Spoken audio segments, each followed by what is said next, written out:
Right now, as you're listening to me, your head is traveling into the future faster than your feet. I'm not speaking metaphorically. If you're standing up, the top of your skull is literally aging microseconds faster than your toes. Einstein proved this. We measured it with atomic clocks. And here's what nobody tells you about this. You've been living in multiple time streams your entire life, and you never noticed. Your brain has been lying to you, stitching together a fake movie called Now to keep you sane. But what if I told you that understanding this one fact, that you're already time traveling, could completely change how you experience every moment you have left? I know that sounds wild, but stay with me, because what I'm about to share with you isn't just physics. It's not just equations on a chalkboard. It's something that, when you really get it, when you feel it in your bones, changes how you experience being alive. And I don't say that lightly. See, you've been taught something about time that's fundamentally wrong. You've been taught that time is this thing that happens to you. Like a river, like you're just floating along helpless, watching your life tick away second by second. You've been taught to fear it, to feel like you're running out of it, to panic about wasting it.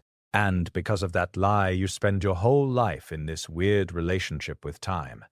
You're either trying to freeze the good moments, terrified they'll slip away, or you're trying to speed through the bad ones, just white-knuckling it until things get better, or you're trapped in the past, replaying things that already happened, or you're anxious about the future, worrying about things that haven't happened yet. You're everywhere except here, everywhere except now. And then you read some article or some book that tells you to be present, to live in the moment, and you try. God, you try, but it feels impossible because nobody's told you the truth about what time actually is. So here's what I'm going to do. I'm going to tell you what time actually is, not the metaphor, not the self-help version, the real thing, the physics. And I'm going to show you why understanding this, really understanding it, gives you back something you didn't even know you'd lost. I'm going to show you that you're not running out of time, that you can't waste time, that the present moment you're trying so hard to capture doesn't even exist, and that somehow, weirdly, beautifully, this is the most liberating thing you could possibly learn. Because here's the truth. You are already time traveling. Right now, you've been doing it your entire life.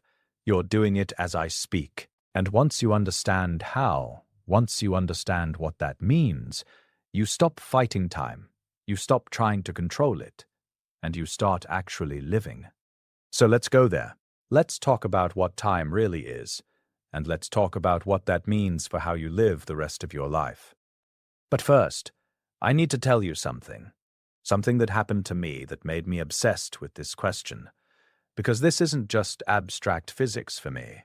This is personal. Let me tell you about the strangest experience I ever had with time. It was at Los Alamos, during the Manhattan Project. We were working around the clock, literally. The kind of schedule where days blur together, where you forget what day of the week it is because it doesn't matter. Everything was urgent. Everything was secret. Everything was intense. And I'd gotten into this habit of taking naps in the afternoon, just an hour. I'd lie down, set a mental alarm for exactly 1 hour, no clock, just my internal sense of time. And here's what was weird. I could do it. I'd wake up almost exactly an hour later every single time. 58 minutes, 62 minutes, close enough that it felt like magic. I was proud of this, actually, like my brain had this perfect internal clock, like I'd figured something out. But then, one day, something broke. I lay down for my usual nap, set my mental alarm. 1 hour, and I woke up feeling like I always did, refreshed, ready to get back to work. That same feeling of, okay, it's been an hour. I got up, walked to the office, and everyone stared at me like I'd come back from the dead. Turns out, I'd been asleep for 5 hours. 5 hours. I was supposed to be at a meeting. I'd missed everything. People had been looking for me. And I remember this feeling of betrayal, like my brain had lied to me, like time itself had cheated, because I didn't feel like I'd been asleep for 5 hours. I felt like I'd been asleep for one. That subjective sense, that internal experience, was exactly the same. But the clock didn't care about my subjective experience. The clock said 5 hours, and the world had moved on without me. So here's the question that haunted me. Which one is real time? The 5 hours on the clock, or the 1 hour I experienced? Physics says the clock is objective, measurable, real. The clock is what actually happened in the external world. But I lived that hour. I experienced it. The thoughts I had, the dreams I had, the problems I solved in the dream, those were real neural events happening in real time inside my skull. So, in what sense was my experience less real than the clock? And here's where it gets really interesting. Later, I figured out what had happened. I'd been dreaming, really deeply dreaming. The kind of REM sleep where you live entire lifetimes in what's actually a few minutes of brain activity. In the dream, I'd had conversations. I'd solved problems. I'd walked through entire days. My subjective experience was long, rich, detailed. But the clock didn't care, and that's when I started obsessing over this question. Not just as physics, as philosophy, as something that matters for how you live. Because this happens to you all the time. You just don't notice. Every time you sleep, you're experiencing time at a different subjective rate than the waking world. Every time you're absorbed in something, music, a conversation, work you love, the clock speeds up, but you slow down. You're having more thoughts, more experiences per unit of clock time. And every time you're bored, every time you're waiting, every time you're in pain, it's the opposite. The clock ticks normally, but subjectively, it crawls. Every second feels like an hour. You're already time traveling, you've just been trained to ignore it. So let's talk about what that means. Let's talk about the physics of this, because once you see it, you can't unsee it. And once you can't unsee, everything changes. Here's the first thing you need to know. The thing that nobody tells you. The thing that, when you really get it, breaks your brain in the best possible way. The present moment, the now you think you're living in, doesn't exist. I'm serious. The now you experience is a lie your brain tells you. A useful lie, a necessary lie, but a lie nonetheless. Here's why. Light takes time to travel. Sound takes time to process. When you look at something, you're not seeing it as it is right now. You're seeing it as it was a few milliseconds ago.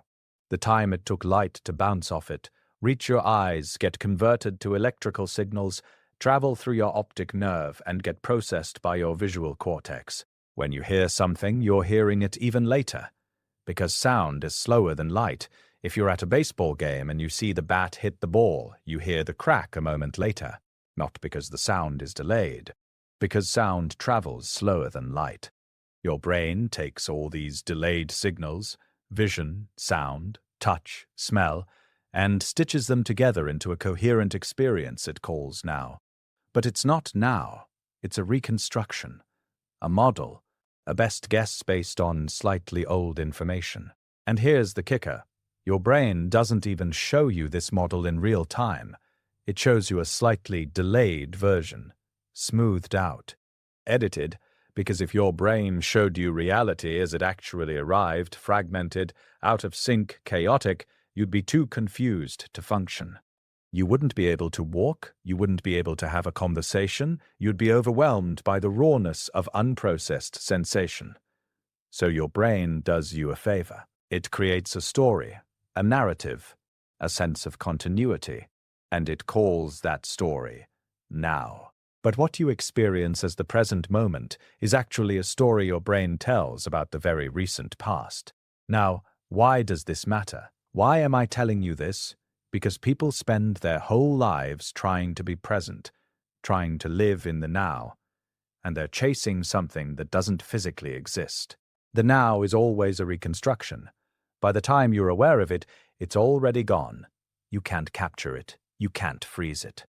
You can't hold on to it, and when you desperately try to be present, to seize the moment, to make it last, you're actually creating more suffering. Because you're fighting physics. You're fighting the fundamental nature of how experience works. But here's the beautiful part. Once you accept this, once you really accept that the now is a fiction, the pressure releases. You stop trying to hold onto moments. You stop trying to freeze time. You realize that presence isn't about capturing now, it's about being less distracted by mental time travel into past and future. It's about reducing the lag between experience and awareness. It's not about being in some perfect eternal now. It's about not being somewhere else. And that's actually achievable. That's actually something you can do. So that's the first thing. The now doesn't exist. But here's the second thing, and this one's even weirder. The past still exists. And so does your future. In physics, we have this thing called the block universe model. And when I first really understood it, when I really sat with what it means, it changed how I thought about everything. Loss, regret, death, all of it. Here's how it works. Imagine space-time not as time and space separately, but as one unified thing. Like a loaf of bread. Each slice of the bread is a moment in time. Your birth is one slice. This moment right now is another slice. Your death is a slice somewhere up ahead. In classical physics, the physics before Einstein, we thought only one slice existed at a time. The present. The past was gone. Erased, the future didn't exist yet. It was just potential. But then Einstein came along and broke everything. Relativity showed that what counts as now is relative. It depends on how fast you're moving. If you're moving fast enough relative to me, your now might include my future, or my past. There's no universal present moment that everyone agrees on. Which means, and this is the part that breaks people's brains, all the moments, past, present, future, have to exist somewhere in space-time, not just as memories or possibilities, as actual, real, physical slices of the universe. The past isn't gone, it's just in a different location in the block, like how Paris still exists even though you're not there right now. The future isn't not here yet. It's already there, in another slice. You just haven't reached it yet. Now, before you panic, this doesn't mean you have no free will. It doesn't mean everything is predetermined. Philosophers and physicists argue about that, and I'm not going to settle it here. What I want you to understand is what this means emotionally, what it means for how you live. Because here's what it means. When someone you love dies, they don't disappear from the universe. The moments you had with them still exist. They're still there, in those slices of space-time where you were together. You can't go back there, just like you can't go back to the physical location where you had your first kiss, because the Earth has moved through space, but it's still there. This doesn't erase grief. I'm not saying it should. I'm not saying you shouldn't feel loss. But it shifts it. You're not mourning someone who's been erased from existence. You're mourning the fact that you can't access those slices anymore. The love, the moments, the conversations, they're still real. They're still part of the structure of the universe. They still happened, and nothing can unhappen them. I lost my first wife, Arlene, when I was young, and for years I'd have these moments where I'd forget she was gone. I'd think of something to tell her. I'd reach for the phone, and then, crash. The reality would hit me again. She's dead. She's been dead. And it felt like I was being torn between two universes, one where she was still alive, and one where she wasn't. But then I started thinking about it differently. Those moments with her, they still exist. They're still out there in the block. I can't go back to them in my body. But they're there, and in a weird way that helped. It didn't make the grief go away, but it changed the quality of it.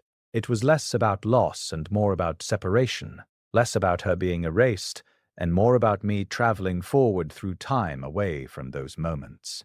And your future self, they're already out there too, in a slice you haven't reached yet. Which means, in a very real sense, you're not becoming someone new. You're traveling toward a version of yourself that already exists. And that's both terrifying and comforting, isn't it? Terrifying because it means you don't have infinite possibilities.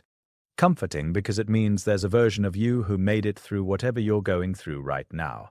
But here's where we need to get practical, because this is all very philosophical, very abstract, and you might be thinking, okay, that's interesting, but what do I do with this? So let me tell you about gravity and speed, and how they literally, not metaphorically, literally change your time. This isn't science fiction. This is measured fact. GPS satellites, the ones your phone uses to tell you where you are, have to account for the fact that time moves faster in orbit than it does on Earth's surface. If they didn't account for this, your GPS would be off by miles. Why? Because gravity warps space-time. The stronger the gravity, the slower time moves.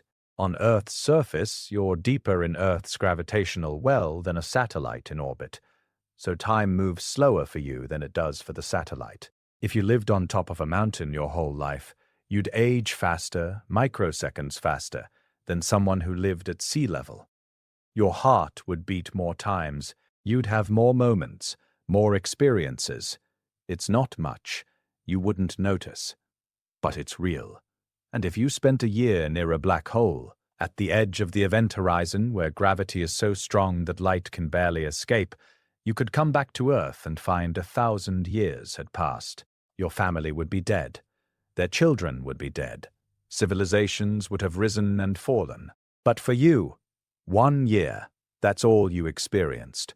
Time isn't a constant, it's a variable. It bends. It stretches, it slows down and speeds up depending on where you are and how fast you're moving. And motion does the same thing. The faster you move, the slower your time passes relative to someone standing still. There's this famous thought experiment called the twin paradox. One twin stays on Earth. The other twin gets in a spaceship and travels close to the speed of light, then comes back. When they reunite, the traveling twin is younger, not metaphorically, literally younger. Fewer of their cells have divided. Less time has passed for them. Most people hear this and think it's about spaceships. It's not. It's about you, not because you're going to travel at the speed of light. You're not. But because the principle is there. And once you see the principle, once you really understand that time is not a fixed universal river, you start to see time differently in your daily life. You are always moving. The Earth is spinning at about 1,000 miles per hour at the equator.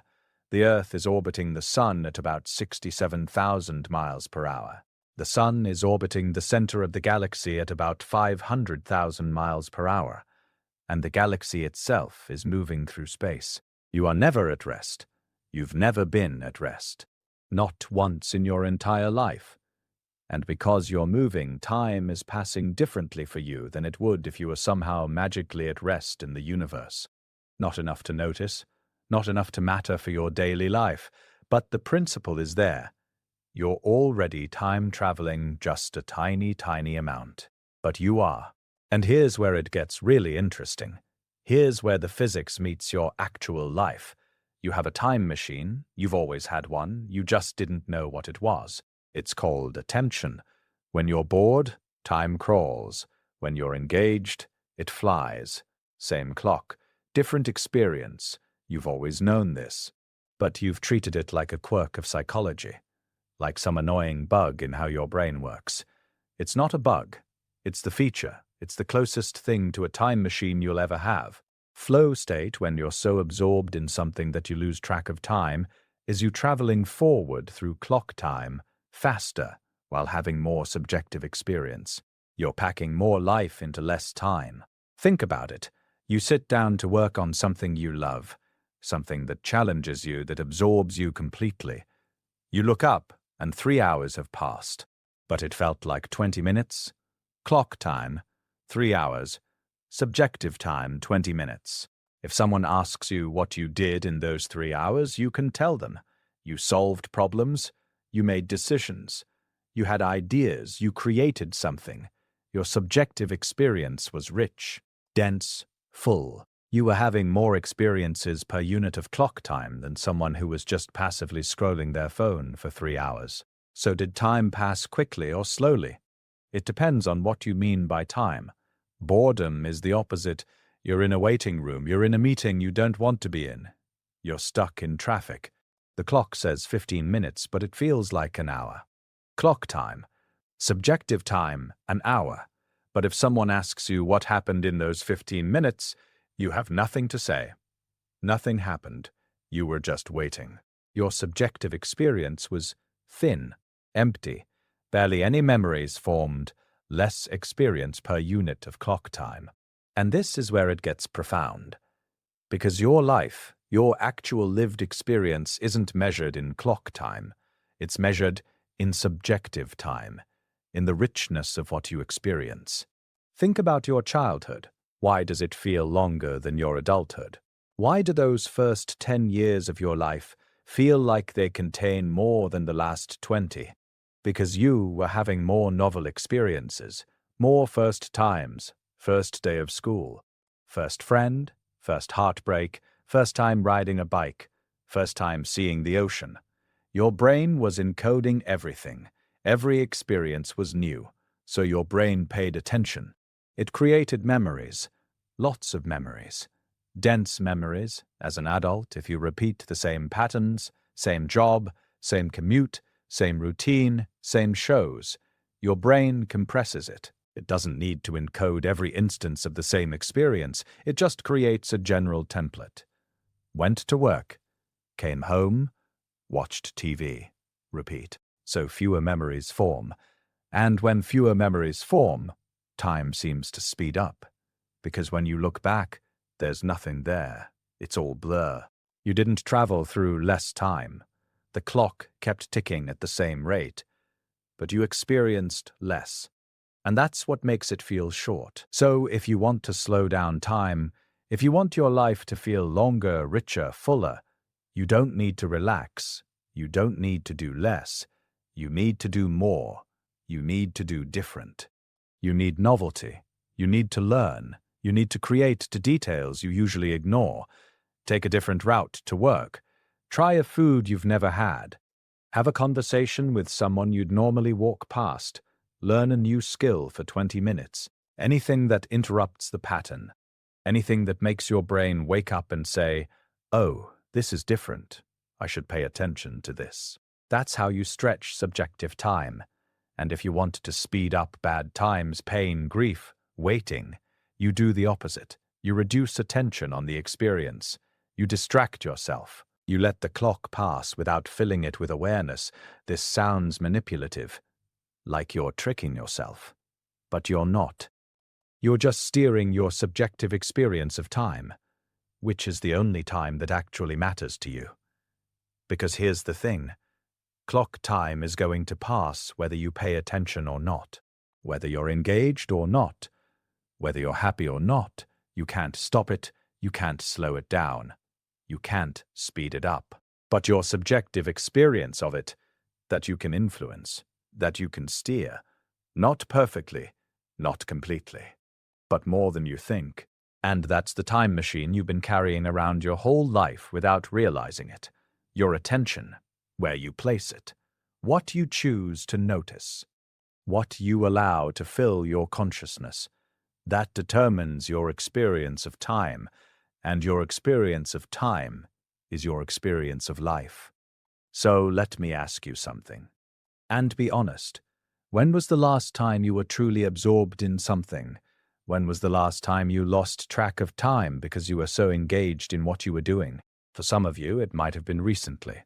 For others, it might have been years. And if it's been years, I want you to notice something. Not to judge yourself, just to notice. Because this is important. If you can't remember the last time you lost yourself in something, that's not because you're broken. That's not because you've lost the ability. It's because you've been living on autopilot. And autopilot is the enemy of subjective time. Autopilot is your brain's way of conserving energy. It's efficient. It's useful for routine tasks, but it compresses your experience of life into nothing. When you're on autopilot, you're not really here. You're not really experiencing. You're just going through the motions, and the motions don't create memories. They don't create richness. They don't create a sense of time passing meaningfully. So if you want to feel like you have more time, if you want to feel like your life is long and full and rich, you have to interrupt the autopilot. You have to wake yourself up. You have to choose, consciously, to pay attention. Not all the time. That would be exhausting. But regularly, intentionally, as a practice. And when you do, something magical happens. The same amount of clock time passes, but your experience of it changes. It stretches, it deepens, it becomes vivid. And that's what people mean when they say they want to slow down time. They don't actually want the clock to tick slower. They want more richness per unit of time. They want to feel like they're living, not just existing. And the good news is, you can do that, starting right now. But before we get to the how, I want to tell you one more thing. One more piece of physics that changes everything. You can't waste time. I know that sounds wrong. I know you've been told your whole life that you can waste time, that you need to use your time wisely. That time is your most precious resource, and you're squandering it. But it's not true. You can't waste time because time is going to pass whether you do anything with it or not. Right now, as you're listening to me, time is passing. For you, for me, for everyone on this planet. At roughly the same rate, give or take some relativistic effects too small to notice. If you stop listening and go do something else, time will still pass. If you sit here and do nothing, time will still pass. If you cure cancer or binge-watch TV or stare at a wall, time will still pass. You can't stop it. You can't save it. You can't waste it. What you can waste is attention, experience, presence. When people say they wasted time, what they actually mean is, I moved through time without having experiences I value. I was there, but I wasn't really there. I let the time pass without filling it with anything meaningful. But the time itself? It passed. You traveled through it. You can't get it back, but you also couldn't have stopped it. This sounds depressing, but it's actually freeing, because once you realize you can't waste time, you stop treating time like a resource you're hemorrhaging. You stop panicking about every moment that passes. You stop feeling guilty about rest, about play, about doing nothing. You start treating time like a dimension you're moving through. And the only question becomes, what do you want to notice on the way? Not what do you want to achieve, not what do you want to produce, not how do you want to optimize every second. What do you want to notice? What do you want to feel? Because at the end of your life, when you look back, you're not going to remember the clock time. You're going to remember the subjective time. The moments that felt alive, the moments that felt real, and those moments aren't always productive. They're not always efficient. Sometimes they're just sitting with someone you love. Sometimes they're just looking at the sky. Sometimes they're just being still. And that's not wasting time. That's living. So here's what I want you to do. Here's the practice, the actual practical thing you can start doing today. For 1 week, keep a time travel journal. Not a time-tracking journal, not a productivity log, a time experience journal. At the end of each day, write down 2 things.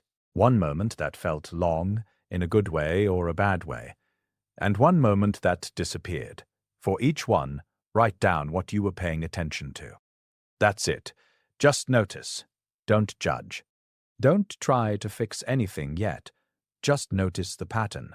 You'll start to see it. Time stretches when you're either in pain or in deep focus. It compresses when you're distracted or on autopilot.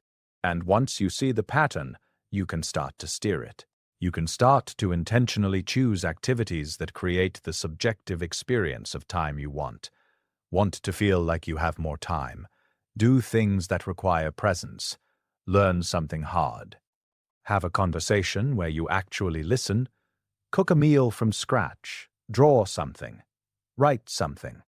Anything that pulls you out of autopilot. Want to get through a hard time faster?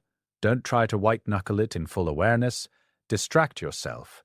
Let your brain compress it. Watch a movie. Call a friend. Do something that takes you out of the painful present. You're not controlling clock time. You're never controlling your time. And that's the only time that matters to you. Here's another practice. This one's a little weirder, but it works.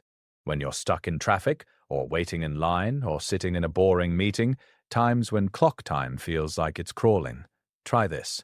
Remind yourself, I am traveling forward through time at 1 second per second, exactly the same as everyone else in this universe. This moment is a slice of space-time that will exist forever in the block. What do I want to notice about it? This sounds like spiritual bypassing. It sounds like toxic positivity. But it's not. It's physics-based reframing. You're not denying the boredom. You're not pretending it's pleasant. You're contextualizing it.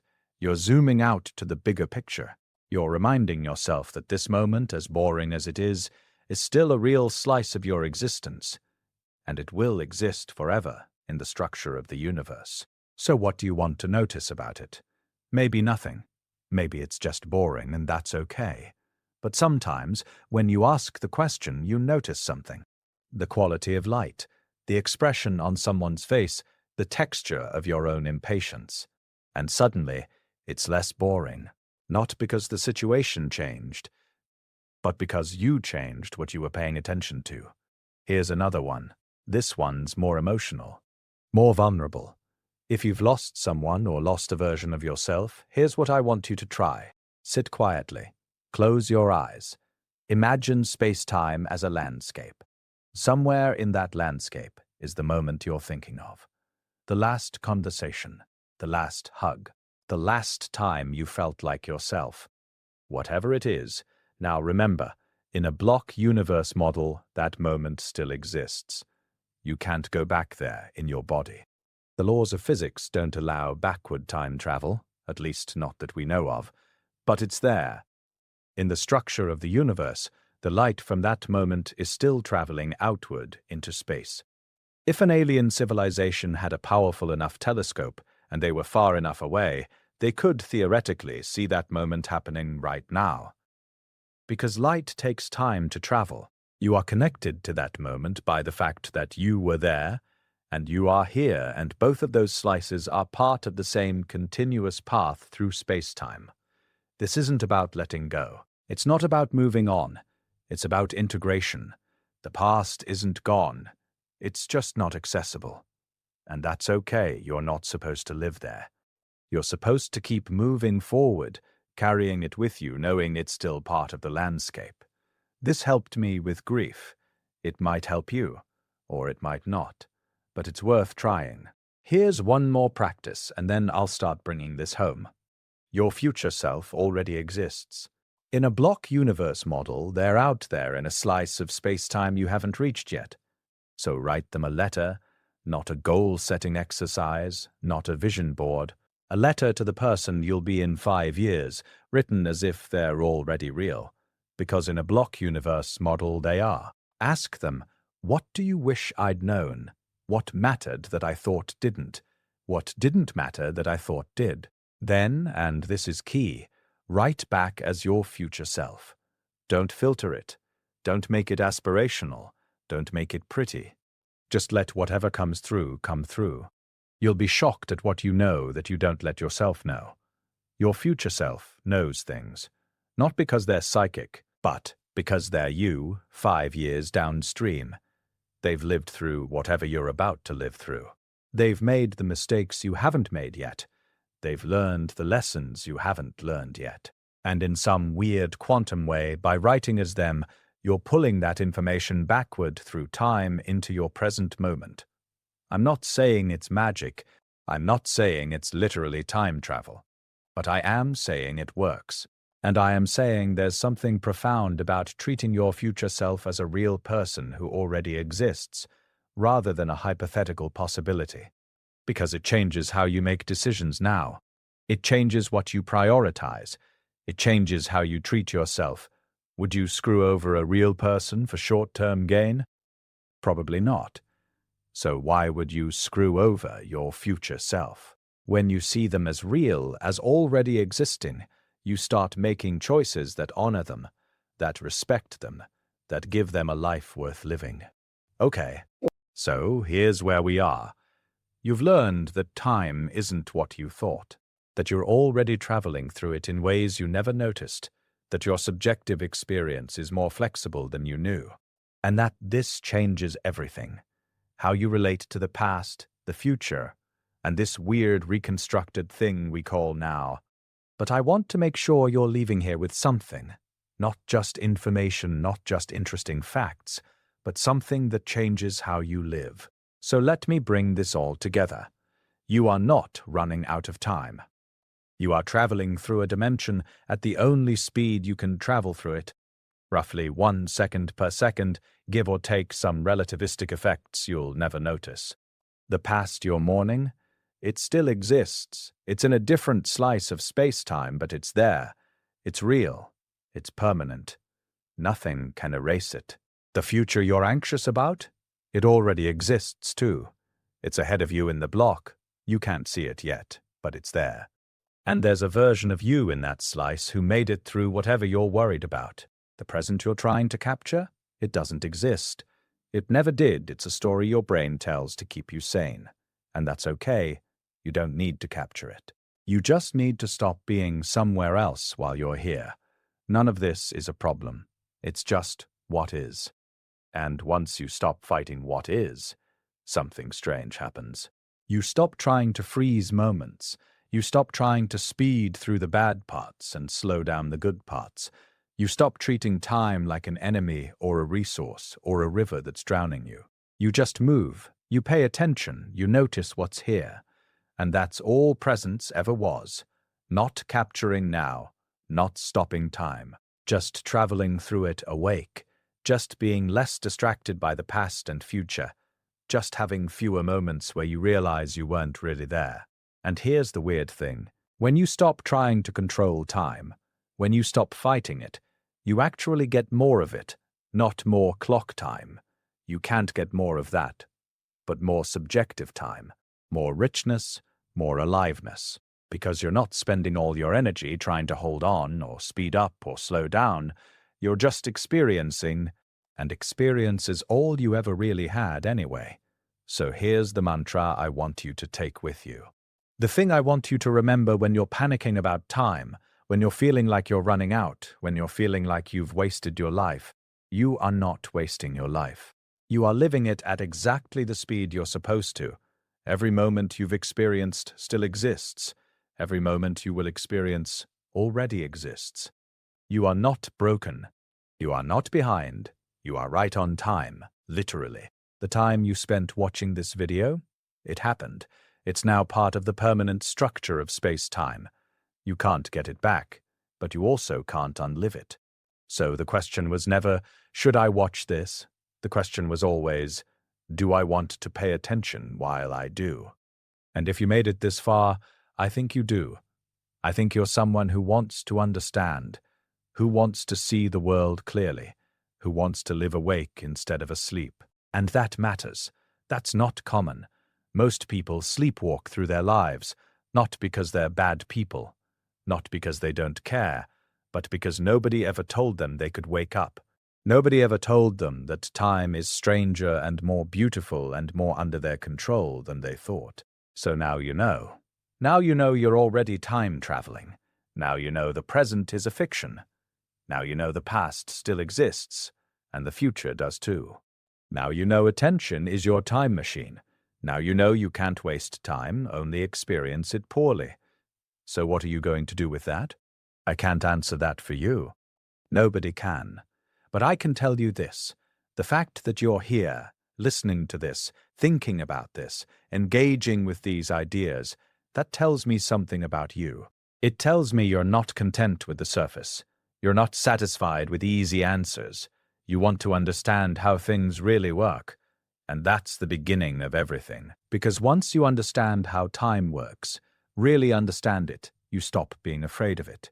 You stop running from it. You stop trying to cheat it, or hack it, or optimize it into submission. You just live. You pay attention. You notice. You experience. And that's all anyone can do. That's all anyone has ever been able to do. The rest is just noise. So here's what I'll ask. If this shifted something in you, if you felt even a tiny bit less frantic about time, if you saw something new, hit the like button, not for the algorithm, though it helps, but as a marker. A little flag in space-time that says, I was here, I paid attention. This mattered, and if you want more of this, more physics that changes how you see your life, more ideas that break your brain in useful ways, subscribe. Leave a comment telling me what concept you want me to mess with next, what question keeps you up at night, what paradox you can't resolve. Because, here's the thing, we're all traveling through time together. We're all moving through this dimension at roughly the same speed, experiencing it in wildly different ways. And the more we understand about how it works, the less we suffer, the less we fight, the less we waste our energy on things we can't control. So, let's keep going. Let's keep questioning. Let's keep looking at reality clearly, even when it's strange, even when it's uncomfortable, even when it breaks everything we thought we knew. Because that's how we find truth. And truth, even when it's weird, is always more beautiful than comfortable lies. Thanks for being here. Thanks for your attention. It's the most valuable thing you have, and you just spent some of it with me. I don't take that lightly. See you in the next slice of space-time.